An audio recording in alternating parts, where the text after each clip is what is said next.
أعوذ بالله من الشيطان الرجيم بسم الله الرحمن الرحيم الحمد لله الذي لا يبلغ مدحته القائلون ولا يحصي نعماءه العادون ولا يؤدي حقه المجتهدون الذي لا يدركه بعد الحمم ولا يناله غوص الفطن ثم الصلاة والسلام على أشرف الأنبياء والمرسلين حبيب قلوبنا وطبيب نفوسنا وشفيع ذنوبنا سيدنا ومولانا أبي القاسم محمد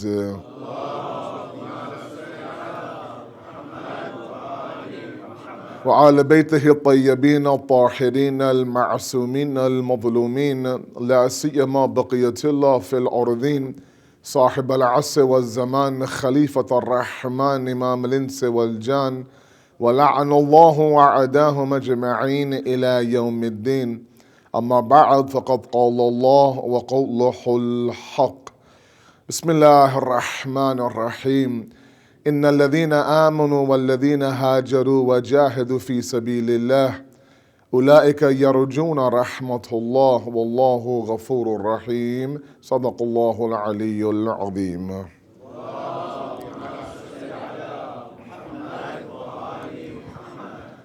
From Enlightenment to Reformation has been our ongoing topic. Tonight is lecture number 4. Our discussion for the past 4 nights now has been revolving around this journey or this conversion from the moment that we are enlightened or we are moved or we are motivated or we are wowed or we are taken back by either a lecture, a passage in a book, a scene from a television show, a hadith, a verse of the Quran, to convert to that moment where we are enlightened into actual transformation and revolution, is a challenge. And these triggers of revolution are all around us.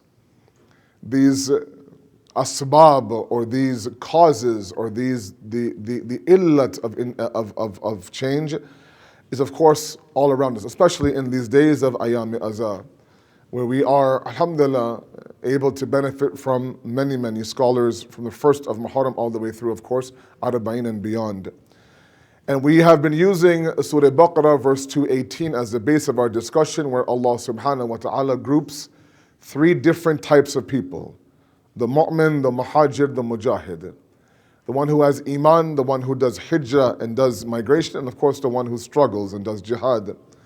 And we talked about the fact that this migration in this verse may not always refer to a physical migration from one country to another, but rather he groups the mu'min and the mujahid with that muhajir who spiritually migrates from one level of taqwa to a higher level of taqwa, where we go from what's called mawjood to matlub. We travel from a basic level of existence, the basic fara'id of the deen, to a desired state of existence, where we are getting closer and closer to Allah, where we are God-centric and God-conscious in everything that we do. Not just in the mihrab, not just in the musalla, but everything that we do. And we talked about the fact that in these past couple of nights now, from Friday until last night, Thursday and last night, we talked about those mawani', those entities that block our need to change. The reality is that we all know that we all need to change and get better and elevate. I mentioned the very first night on Wednesday, we have this kamal matlub inside of us, this desired sense of perfection inside of us that sometimes gets buried by the numbing devices inside of our society, especially my millennials in the audience. Either it's through social media, or it's through school, or now it's through cannabis, or it's through other numbing devices that this society wishes to just kind of quiet and silence that voice of conscience inside of you to not allow you to rise up beyond the mundane wheel of this Western society or this world now in general and move towards Allah subhanahu wa ta'ala. We talked about 3 factors now in the past 2 nights. One is kibr, pride. Sometimes the pride inside, the beast inside that allows us to believe, falsely of course, that we are superior than others, doesn't allow us to think that we need to change. actually makes us believe that we're good. It's others that need to change. That change has to be with others. And so as I mentioned for the past few nights, and I'll repeat myself, is the idea that we are quick to prescribe the change for others. That I had a solution for this person and that family and this community and that alim and that marja, but they don't have a solution for themselves because they don't feel like they need a solution. That pride, that kibr, of course, is a disease of the soul. The other factor we talked about very briefly was ghafla. We become heedless. Yes, we are in the trigger of change. We're being moved by that trigger. But to carry that trigger home through our job, through our school, and actually begin the process of a 180 change, ghafla kicks in and we become a little bit heedless. And we forget the concept that, wait a second, I had change, of course, to execute inside of me. And last night we talked about the idea that a fear of failure sometimes blocks us towards this journey of change. Because we believe what Allah wants from us is a mind-blowing, ground-shattering, dynamic, epic change. And the reality is that it doesn't. Allah does not want that. Allah wants very small steps towards change. And we talked about the sunnah of Allah yesterday, where He used that sunnah with the mission of Rasulullah sallallahu alayhi wa sallam.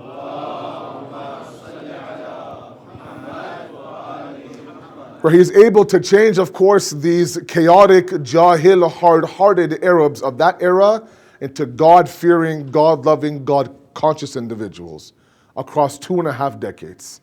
And how He did it was He did it through a gradual process, either through the wahi, that's tadrijan in nature, or tanzilan in nature, gradually revealing His wahi and His kalam, or the idea, the sharia and the fiqh itself came, of course, in stages. The hurmat of sharab and alcohol did not come, as I mentioned last night, until Medina, a good 13 years after the prophethood. And there was reasons for that. Allah's hikmah, Allah's wisdom understood that this insan cannot bear the load of the sharia being so difficult on them. How can we apply that to today? Equally, when we go to change ourselves, reform ourselves, we must adopt that sunnah as well. Incremental small changes, baby steps towards Allah. And I mentioned yesterday, the moment we begin that process, take that first step, Allah has promised us what? A makhraja, a furqan, right? A solution, a criteria, meaning what? Doors begin to open. Doors where we thought were solid walls actually begin to open and we walk right through. There has to be incremental small changes. We don't need to always look at the summit or always look to have the biggest impact. Because you're right, sometimes we live in a society that says what? Go big or go home, as you guys say oftentimes. Right? It's all about the impact, my millennials. And if that impact isn't there, then what's the point of even trying? I know I don't want to start off 3 months, 4 months, that I'm going strong, and then of course I go back to that pre-life before. That to me is depressing, it's sad, it's better I don't even begin that journey. That was all, of course, the talk from yesterday. And as I promised to you today, we'll leave that topic of mawani alone, and we'll begin this topic of today, where now for the past 3 nights I've been assuming that the change hasn't even started inside any of us. When the reality is that a lot of you have begun that change. Alhamdulillah. And actually have had that very conscious talk with yourself that, look, I need to get my spiritual act together. The question that a lot of you wonder, a lot of us wonder, is that, you know what, I've begun this process, the spiritual program, I've added small things to my, let's say, ibadat or worship, or added small things to the idea of being God conscious at work or at school. The question is, how do I know what I'm doing is working? How do I know that this change now has begun? What are the signs? What are the alamat of this revolution? How do I know? Now, ultimately, the quick answer that you'll receive might be the idea that, look, you worry about igniting the change, let Allah create that change for you. Okay? That's the quick answer. And it might be enough for many of us. But others might say, no, that's great. I respect that, but I want to see signs. I want to know for sure that I'm traveling in the right direction, that I'm not on the wrong highway, that I didn't go west instead of east. Give me some signs to tell me that what I'm doing is right. And there are signs, alhamdulillah. So tonight we want to make sure that if you are, alhamdulillah, the blessed ones that have now begun to have this Muharram, that conscious decision to change myself, either physically outside of your appearance or inside of your spirit or in your salat or in your ibadat or in your family life or whatever the case may be, then how do I know that what I'm doing is working? practical decisions, practical steps. We'll look at two major components of the signs that Islam has described that we know that what I'm doing might be working. Ultimately, that of course lies in the hands of Allah subhanahu wa ta'ala. Sallu ala Muhammad wa ali Muhammad.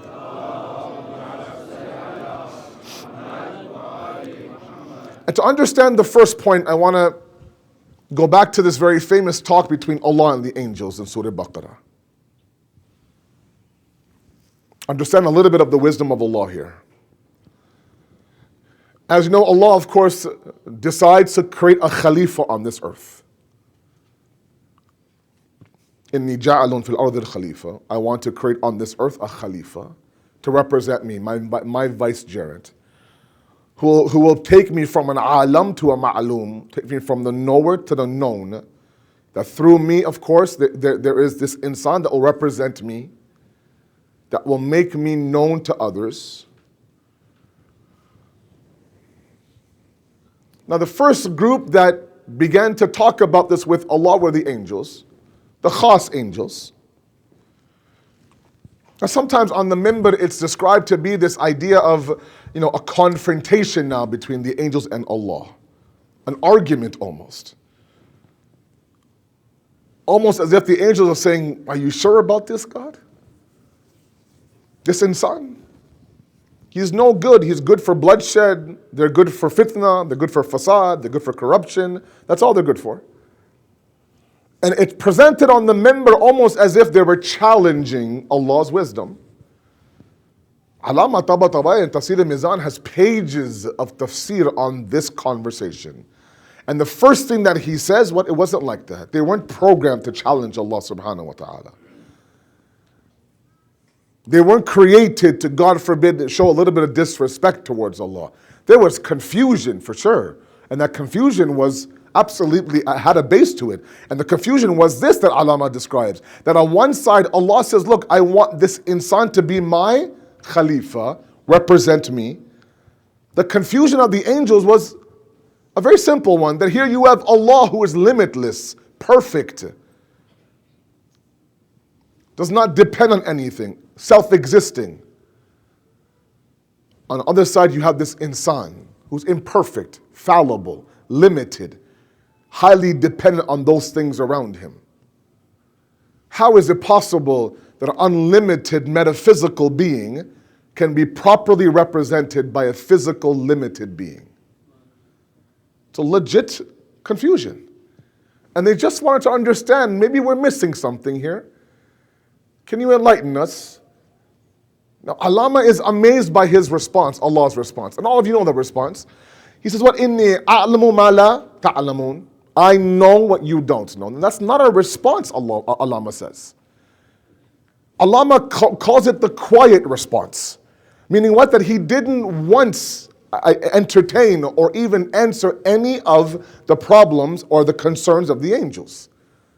It's not like Allah said, well, you're right, angels. You're correct about this and this and this and this and this, but this is where I'm coming from. This is what I think. Doesn't say that. He goes, look, I know, you don't know. Khalas. End of conversation.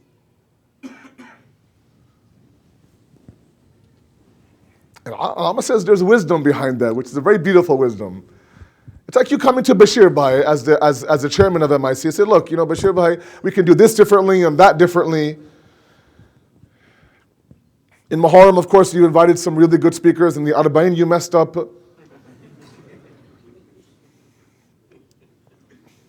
You're going good until Wednesday, and now this guy's back, and I don't know, there's so many choices out there. Please, Bashir Bhai, let's get somebody better next time.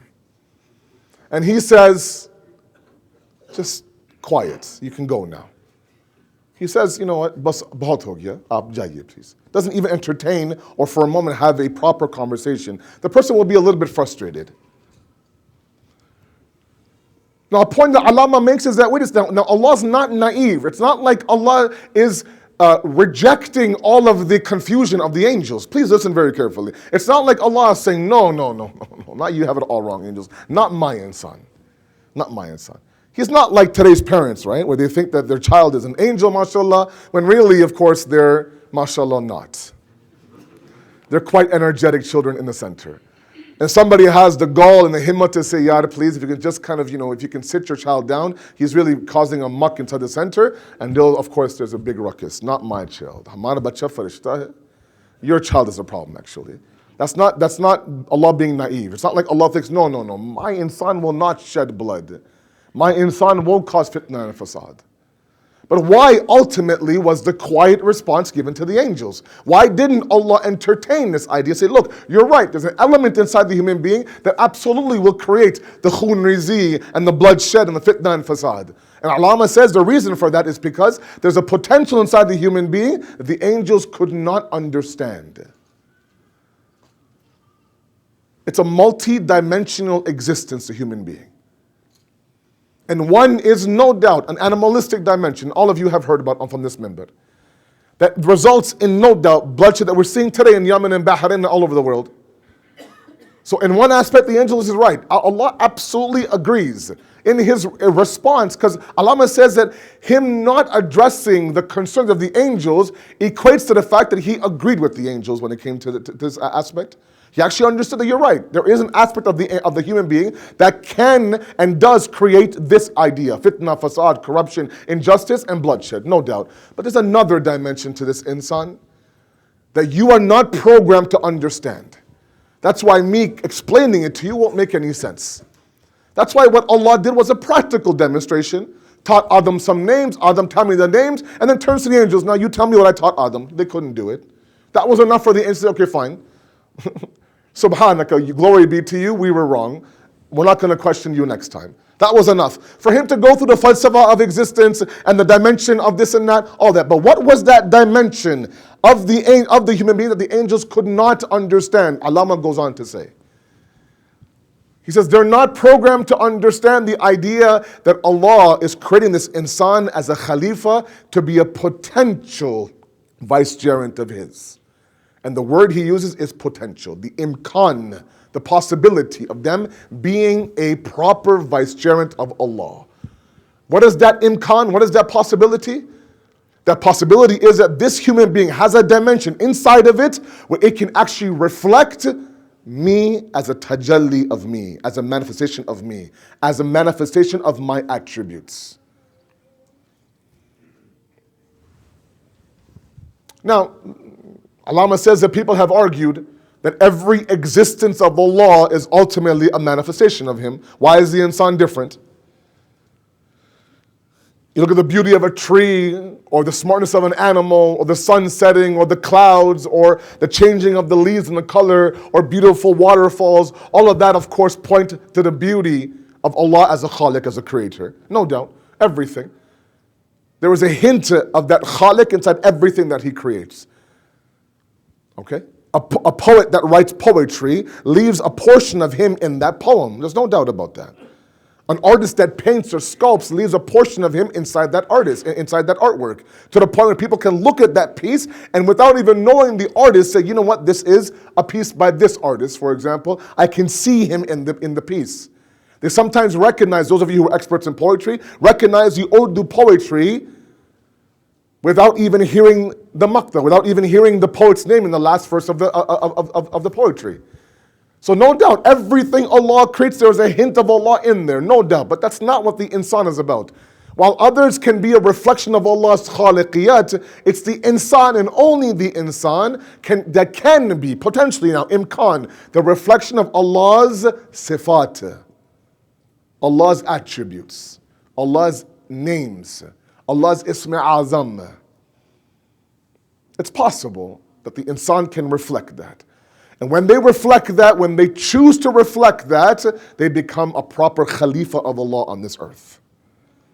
And that's what Allah could not describe to the angels because they weren't able, like I said, programmed to understand such an aqli intellectual discussion.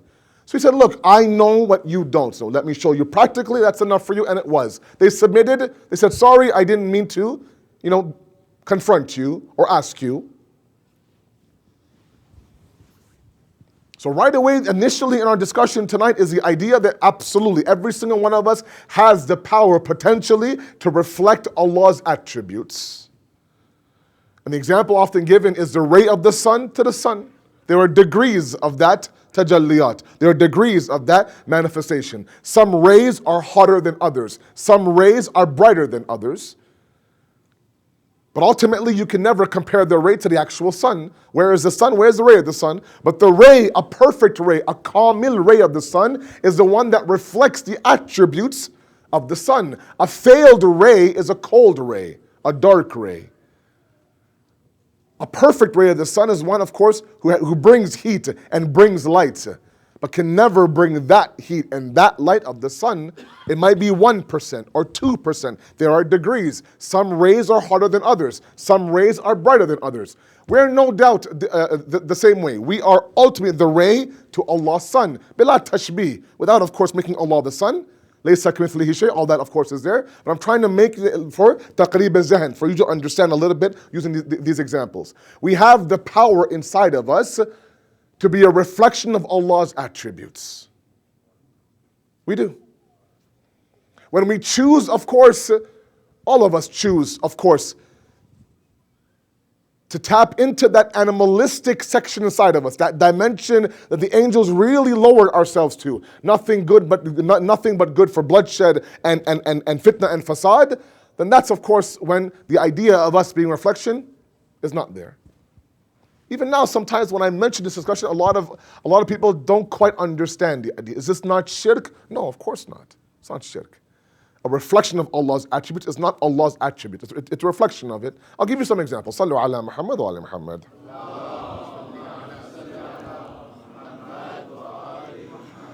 So how do we know that our change is working or even there? The ulama say the first ultimate sign that change is happening for the good, that your ibadats and that your worship and that your God consciousness is actually making a change, so you actually begin to reflect Allah's attributes. Point number one. What I mean by that is that it could be as simple as you becoming more of a forgiving person, as a reflection of Allah's rahmaniyat or rahimiyat, for example.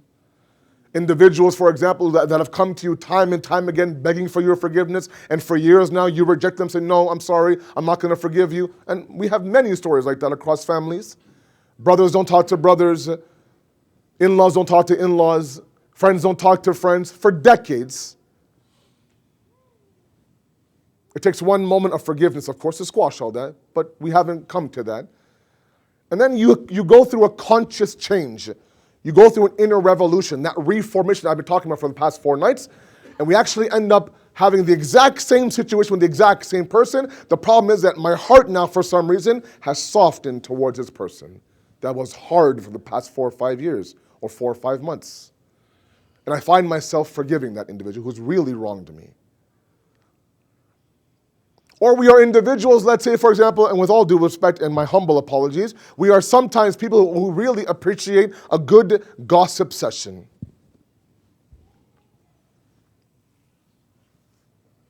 We sit around, we talk about this family and this person and that person and this speaker and this alim and that alim and that little video clip and that video clip and that marja and this marja. And mashallah, we really enjoy it. And as the night gets deeper and deeper, the gossip gets juicier and juicier, mashallah. Like that 3 a.m. gossip is juicy, at 3 p.m. not so much. That's why the night is what? The arena of shaitan. They call the night the arena of shaitan. For someone to rise in the middle of the night in that arena of shaitan and pray namaz-e-shab, oh, that's why it's so beautiful. Khair. Now all of a sudden, now you do that for months and months. We do that for months and months and years, let's say, for example. Now all of a sudden, I find myself, when gossip begins, I feel uncomfortable. These are small practical tips, nothing majorly groundbreaking here. Small practical tips. And a lot of you have witnessed that inside of yourself, that I don't feel comfortable, I feel uneasy. I want to either change the subject, get up and leave, or defend the person who's being bashed right now. But literally 3 months ago, or before Muharram, I didn't feel that. That's a sure sign that things are kind of moving inside of us, that things are changing inside of us, that things are developing inside of us. So we now slowly become an attribute of Allah. If Allah is Satar al-Uyub, He is the one that hides our faults and our defects, we equally, when we have a moment to hide someone's defects and faults, we also equally become that person. We don't become somebody who makes others' defects apparent to others. It's not what we do. The hadith says if you are able to hide the faults of others, Allah will hide your fault on the Day of Judgment. When your entire life, everyone's life will be put on this massive screen for the entire world to watch as a movie. Your life from beginning until end. And your mother is there, and your father is there, and your wife is there, and your kids are there, and the community is there, and those who came to your majlis are there, and those who sat there and listened to your speech are there. Everyone is there on this big screen TV on the Day of Judgment, watching this entire, the biography of Asad Jafri, God forbid. Hadith says if you're able to hide the faults, protect the faults, keep those faults that maybe you stumbled across of another mu'min or another mu'minah inside of you, Allah will protect you on the Day of Judgment. If that's not enough, at least enough for us to say, you know what, Allah, I want to be your proper Khalifa. Because we believe for a moment that this Khilafah was given to one Adam. Not the case. Allah says it was given to humanity. Meaning as humanity rolls forward, this Khilafah also rules forward. It's not like when Adam left this world, that Khilafah left this world. No. That Khilafah still exists today. We are still what? The Khulafa of Allah subhanahu wa ta'ala. Now there are levels. Right? The Imam, of course, is the Hujjat of Allah, but we still have a responsibility to what? To make Allah ma'aloom to others through our own actions, that maybe perhaps those who are on the fence between God consciousness and shaitan consciousness looks at someone like you and says, you know what? If this is what God-centric means, I want to be God-centric. That's now you're playing the role of a Khalifa of Allah, alhamdulillah. You're making him ma'aloom to others who might be a little bit confused. And that's when we really truly begin to scratch the surface of what? Of reformation, of revolution. Because like I said last night, the fear I have for myself is that these asbab and these triggers and these illat, these causes of reformation keep coming our way. We keep being blown away by lectures and moved by speeches. And hadiths really made us think. And this meme and that Pinterest and this short video and this and that one by one. And we're wowed for like 15 seconds and the wow's gone again. And after a while, of course, those triggers will stop coming to us. We need to convert that into actual action. Sallu ala Muhammad wa ala Muhammad.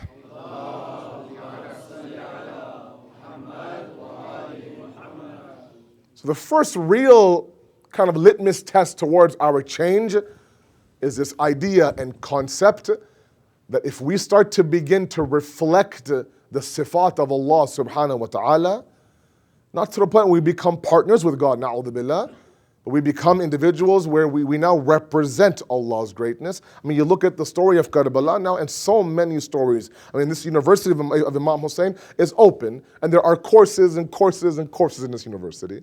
You could choose one course, sit in that course, and it could be enough for your lifetime. If not, we can actually pick up the course of forgiveness from Imam Hussein. Oftentimes, in the first 10 days, when Janabi Hur's Masa'ib is read, usually the khatib or the alim, the speaker, speaks a little bit about the forgiveness of and the hopefulness that we should feel when we hear the story of Hur. Do we understand the amount of pain that Hur caused Imam Hussein before that fateful moment where he says, I'm standing between heaven and hell? Do we understand that he was the one, of course, that rerouted him towards Karbala? That he was the one that moved him away from Furat, all the way away from Furat, and blocked the water supply? That he was the one that was in all these meetings that talked about the idea of suppressing and oppressing Imam Hussein and his family and his ashab. Hur was involved in all of that. And you would think for a moment that when this man comes to Imam Hussein, begging for some forgiveness, that if it was someone like me, I would take that moment, let's say, of course, to avenge all the pain that he caused me. But the only thing Imam Hussein did after embracing Hur was apologize to him.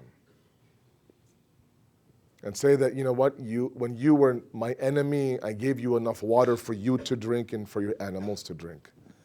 You've come to me, Hur, as my brother. I don't have a drop of water for you. Please accept my apology. That's the hujjat of Allah on this earth. That's the forgiveness of the hujjat of Allah. Now fine, we can't emulate that to that degree. But maybe perhaps a little bit of forgiveness we can to somewhat of a degree. Because hadith says, from Imam Ali alayhi salatu wasalam,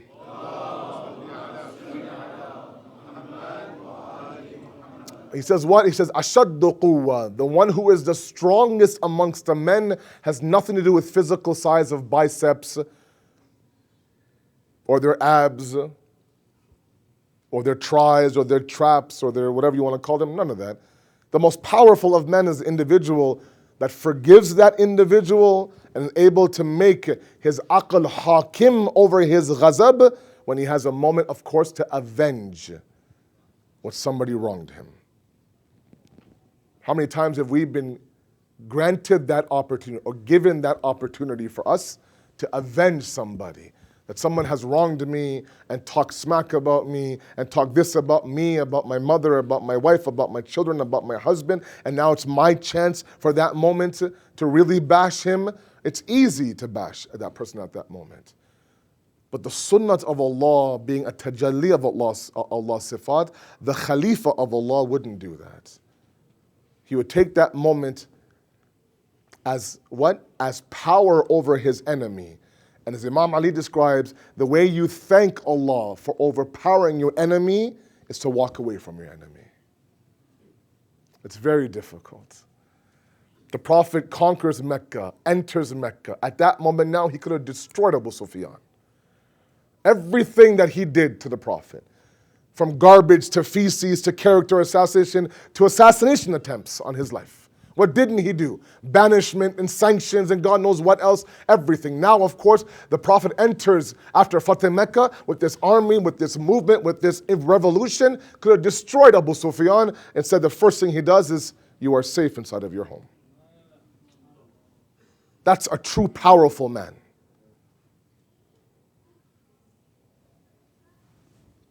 And so we have to understand that, yes, if you have taken this beautiful step to now begin this revolution inside of you, I know many of you have, alhamdulillah, you've really talked to yourself, this Muharram is going to be a little bit different. I'm going to add a little bit of this, maybe start hijab, maybe grow my beard out, maybe stop certain habits, maybe not spend my Friday nights here, for example. Make that conscious decision. You actually are playing it out, you're acting it out. You want to see some sort of feedback, right? I mean, if you're on a diet and that scale begins to drop, that's a great sign. If you're working out and you see that one line and you're like, yeah, I see that line. And you keep going. And our spirituality is no different. We want to see those signs and those symbols. One of them is the fact that you actually begin now to feel as if I'm reflecting Allah's attributes. I'm not as angry anymore. I'm not as unforgiving anymore. My aql, my wisdom, my hikmah, I'm making better decisions. I'm able to maybe fight off shaitan easier than I was just yesterday. These are all telltale signs that everything, inshallah, is working. Sallu ala Muhammad wa ali Muhammad.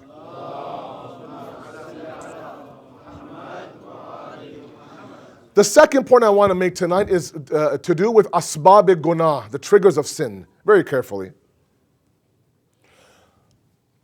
A lot of times our youth ask us that I am riddled with this one sin that I do habitually.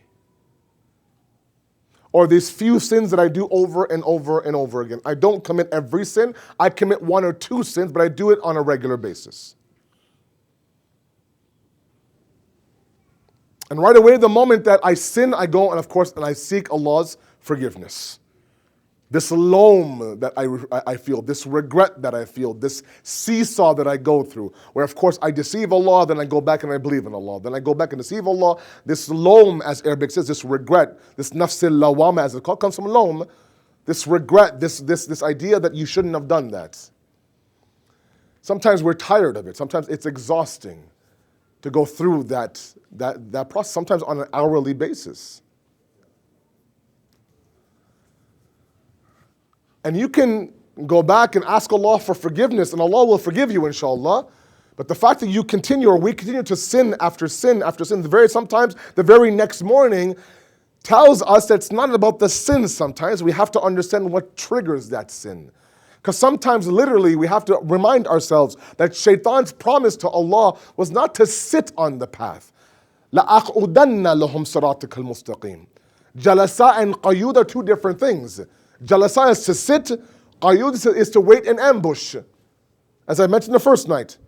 And when somebody ambushes you, it's not like they announce, I'm going to ambush you in soon, 5 minutes. No, they ambush you when you least expect it. So literally what ends up happening is that we're going along great, 7 days, 8 days, 9 days, haven't missed one fajr, mashallah. That 10th day, for some reason, I've slept right through sunrise. My 3 alarms didn't wake me up. My this didn't wake me up. My Ayatul Kursi didn't work. My last verse of Surah Kahf didn't work. Nothing worked. But for 9 days it worked perfectly. Now all of a sudden, what happened? And it creeps up on us. Or sin creeps up on us. You have no idea what happened. So you stop to think, what did I watch? What did I eat? What did I do? And it's important for us to understand that sin is in its own place. But the triggers of those sins are very, very important. What is it that triggered that sin? What are the asbab of that sin? What are the illat and the causes of that sin? You remove the causes, the ma'lul by itself is gone. The effect by itself is gone. We live in a world of causality. And granted, it's not that simple, that if I remove the cause, the effect, of course, will be gone. Sometimes the causes are still there, and the effect changes. But we have to stop and ask them, especially my millennials in the audience, my youth. Ask yourself, if, for example, I'm with this group of people, did it bring out the shaitan inside of me, or did they bring out Allah inside of me? And I obsessively talk about the idea of your circle of influence around you. Because at this young age, at 18, 21, 24, 31 even, the circle around you will pull you towards either shaitan or Allah. Sometimes I've seen youth, I often say this, that when you speak to these guys one by one, one-on-one by themselves, they're gems in our community. Gems, they really are. You pick their brain about world events, you pick their brain about Allah, Karbala, Imam Hussein, what's happening in our communities, this and that, they'll blow you away. They truly will blow you away. They have such a good grip on the deen itself. Now, it might not convert to action, but their intellect is working. It's a sharp mind they have.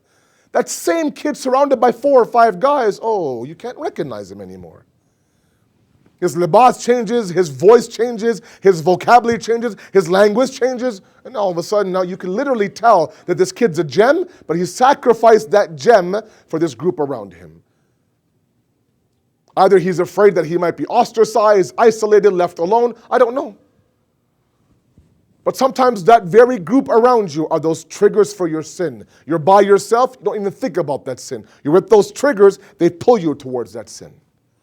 That's why Imam Muhammad Baqir alayhi salatu wasalam,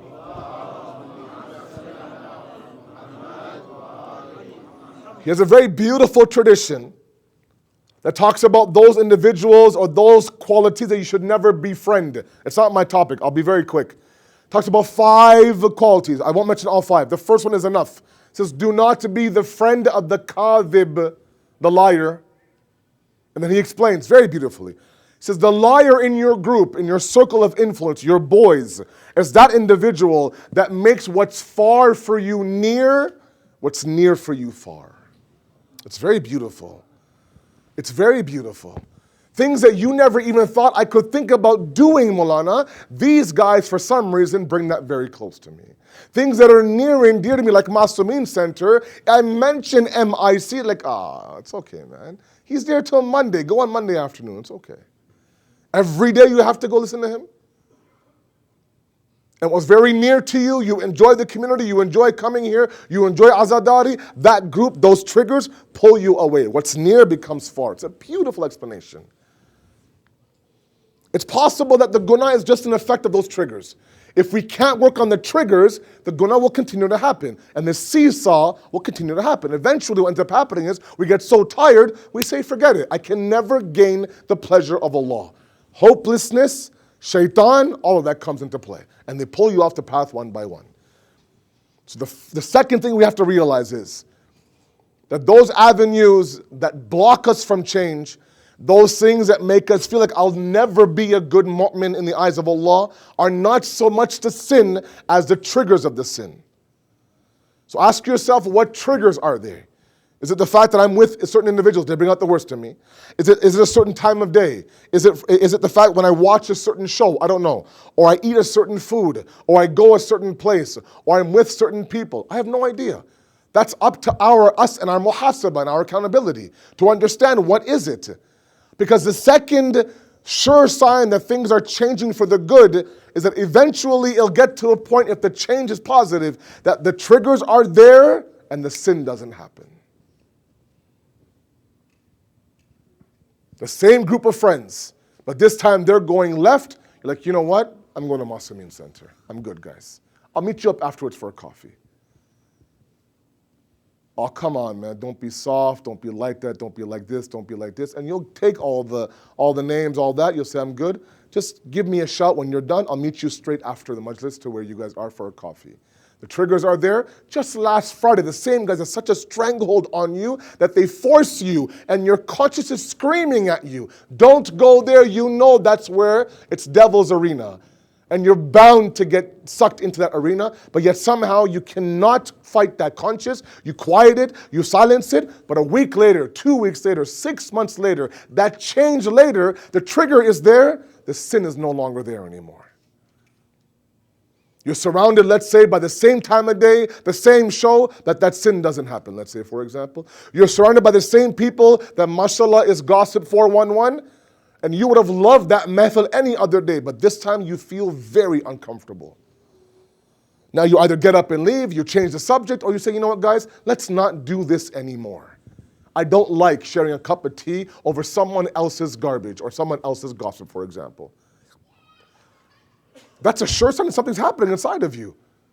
If that's going on inside many of you, alhamdulillah, that's a great sign that there's change happening.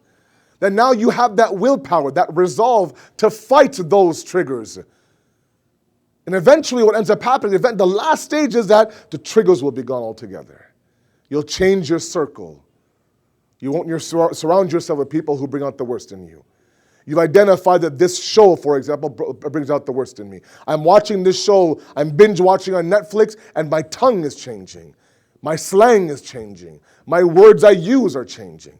Literally, sometimes I hear these kids talking, I overhear them, and they sound like they're a script or a screenplay on a TV show nowadays on Netflix. It's the same slang, the same lingo, the same everything. Or sometimes it sounds like they are lyrics of an R&B hip-hop song. That's how much effect this mainstream has on these kids today. Those are triggers, guys, of sins. The sin is bound to happen when the triggers are still there, unless it's an internal reformation. So 2 stages, very carefully. The trigger might remain, the sin's no longer there. And then as you keep going and keep going down this path of positive transformation, not only will the sin be gone, the triggers will be gone as well. And that's when, alhamdulillah, Rabbil Alameen, Allah now really truly begins to polish and cleanse you, and you move towards this idea of being a person who elevates towards Allah subhanahu wa ta'ala. Sallu ala Muhammad wa ali Muhammad.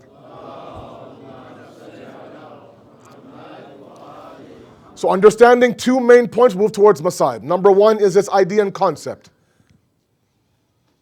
That if we feel like we have now begun to be a reflection of Allah's sifat, I talked about the potential of the human being. It's not like any other creation.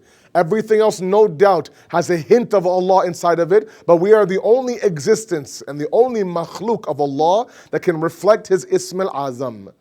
To some degree, of course, The ray of the sun to the actual sun. You can bear the heat of the ray, you can't even bear the heat of the sun sometimes on a very, very hot day. It's miles and miles away. Number 2 is the idea of the trigger of the sin and the sin itself. That if you find the fact that usually in this arena, this environment, I would have sinned, I didn't sin, you're like, whoa, something's happening now inside of me. This is great. The result that usually happens didn't happen. And that's when, the imams say to bow your head in a low whisper, say, Alhamdulillah Rabbil Alameen, and move forward. Whatever you're doing, keep doing it. That's why the most important thing in this whole entire equation is muhasabah, accountability. I don't mean to sit there and write things down. If that's what you do, that's fine. Some people like to write things down. But at least a little bit of thought at the end of the day when you hit the pillow. Put the phone down for a moment. The tweets can wait. Just stop and ask yourself, what was the day like? Where did I slip? If I was going good all morning, if at 12:24, for example, I had this massive sin, for example, what happened from 12:23 and before to trigger that sin? These things have to happen. We have to be that vigilant about this idea of change, because change is very difficult. The moment that we even have a thought of change, Shaitan says, whoa, let's send the troops in. He used the C word. Send them in. How dare you change? No. I can't stop all this, Shaitan says. I can stop from this converting into actual change. But once that process goes and you feel great about yourself, once you cut out sugar and salt and fried foods and that number on the scale drops, you're like, oh, that feels great. Let's go 1 more week.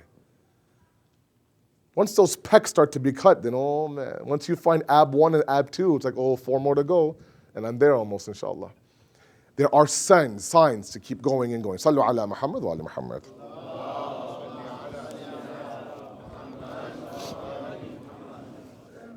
And that's all the entire mission of Imam Hussein was. If you could summarize it and sum it up into one word, it was Islah of the Ummah.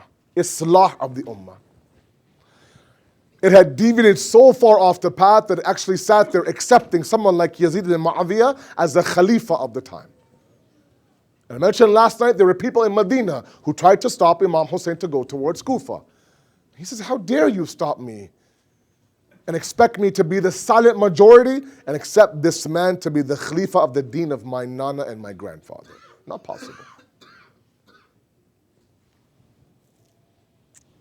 So as those individuals who are the azadar of Imam Hussein, those who come and sit on this farsh azhar and learn from him and grieve for him and cry for him and shed tears for him, we should be the ones who are in the front of the islah and the reform and the change. And I'm with you, it's very hard to change for everybody, including myself. But if you ask Imam Hussein for help, especially when the tears go down your face, that's the moment when the heart is the most softened and the du'as and the doors of mercy of Allah are open. That's the prime time for du'a. Yes, ask the ummah, ask Allah to help the ummah at large, but inside the heart of your hearts, ask Allah, please, I'm fighting my demons. Strengthen my resolve to move forward in this change. Allah sends signs. He sends signs to us. He even sends signs to those who are responsible for that oppression. Sheikh Abbas Qummi in Nafs al-Mahmum narrates a dream that the wife of Yazid, Hind, saw while the Ahl Haram were inside the Zindan and the courtyard of Sham. This dream triggered the quote-unquote release of the Ahl Haram by Yazid back to Medina. What was that dream? Sheikh Abbas Qummi narrates that Hind in that dream saw that the head of Imam Hussein was sitting on a takht or some sort of a piece of wood.